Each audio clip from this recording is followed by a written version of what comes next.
let me just explain how things work. Don't go to a Popeyes during this downturn when the drive-thrus in particular are so full, because if you're 20 cars back at a Popeyes, you're an hour. Dude, that In-N-Out is crazy. It's delicious. It's crazy. And anybody that doesn't know what In-N-Out is, you can look it up, but it's a Southern California staple. It's a cool story. So In-N-Out, if I'm not mistaken, started in the 50s. Husband and wife started the program. They died a few years back.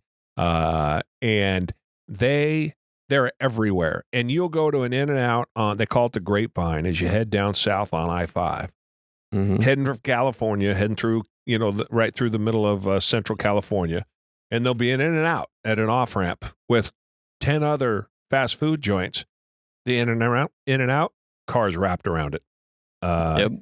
It's every single one, too. Every single one, man. It's insane. So the woman, the daughter, I think I have my years right. The daughter hit the Forbes 400 richest American list on her 35th birthday, because on her 35th birthday, all of her interests in the trust vested, so that then she became the primary owner, and I believe the sole owner of In-N-Out. Wow. So they only use their own money to grow, right? They're not public. She says they'll never go public. Her parents never wanted to go public. And it's got a multiples of billion-dollar valuation. That's crazy. I never seen anything. I mean, Chick-fil-A's crazy. Yeah. Right? They blew up like crazy. We got a Chick-fil-A out here that they just built, a year and a half ago, 2 years ago, over in Sunnyside, over in Clackamas, by my house, right off a major freeway. You can't get anywhere. I don't know how. It's in with a Red Robin.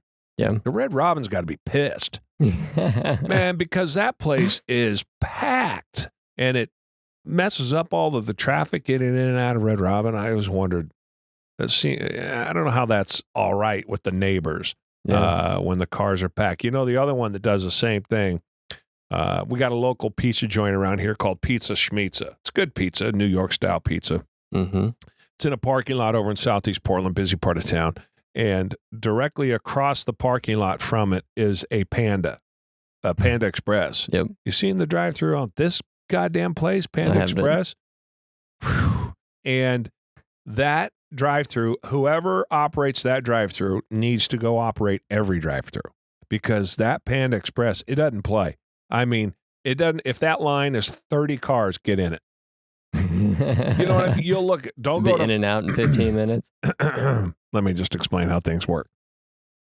Don't go to a Popeyes during this downturn when the drive-thrus in particular are so full, because if you're 20 cars back at a Popeyes, you're an hour, right? I mean, it's 45 minutes legit. Yeah. Okay. So that's 25 cars back at a Popeyes. If you're 100 cars back at In-N-Out, it's an hour. And trust me, you'll be in 100 cars. Which is ridiculous. Dude, crazy. I waited. It took me 45 minutes the last time I went down. That's nuts. It's insane. And their lines are really that long. It's hundreds of cars. Yeah. So if you're 100 cars back, it's 45 minutes. If you go to Panda, if you're 50 cars back, it's 15 minutes. Dude, I maybe it's because of the product and the way they sell it. You've been to Panda Express, right? They do bulk cooking. And they only got a whole huge thing of chicken 10 at once. things, and you can only order so many, and then they throw it in a plate and pop a top on it and send it on its merry way. So it is much easier to serve, but they don't play. I mean, you get to that, you order. I always have to order for 3 or 4 people, right? Or 5 or 6, however many are in the car with me. And there's no car in front of me when I get to the window. Ever.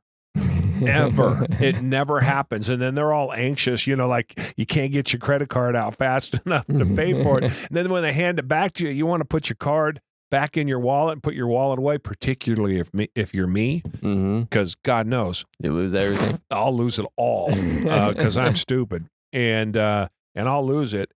And I mean, they got that program down to a T. I can only imagine. And so did, to their credit, for as smashed as they are, In-N-Out, They got it down. Of course, again, very, very, very limited.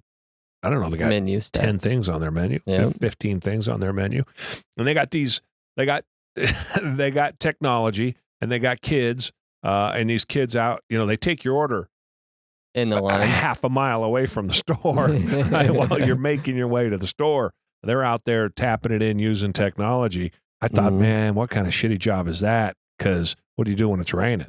Still people coming. But you're standing out there in the rain and the cold. Not so bad in the summertime, but in the wintertime. No fun. No, I got to think that's not any fun. But excuse me while Just like pushing cards back in the day. I pushed cards. I mean, in Washington, pushing cards is you're not no doing fun. it 8 hours a day. Yeah, you are. No, you're not. Pushing carts, you go out there, you get a few carts, you push them back in. Not you in my go Fred out Meyers. and get some more. Oh, you're making that up. You push carts 8 hours a day, all day? Maybe an hour or two of doing inside stuff, like cleaning the bathrooms, filling up check stands with extra supplies, still that kind of 6 stuff. hours of pushing carts is ass. But you have 3 different entries and like 6 different bays full of carts. So you rotate through them. By the time you hit the last one, you're ready to go on the first one again. Yeah, no, I hear you. Do they got one of those automatic deals? I've seen those little cars that drive them. I used to hate seeing them. I'd go to Winco and be like, this is stupid.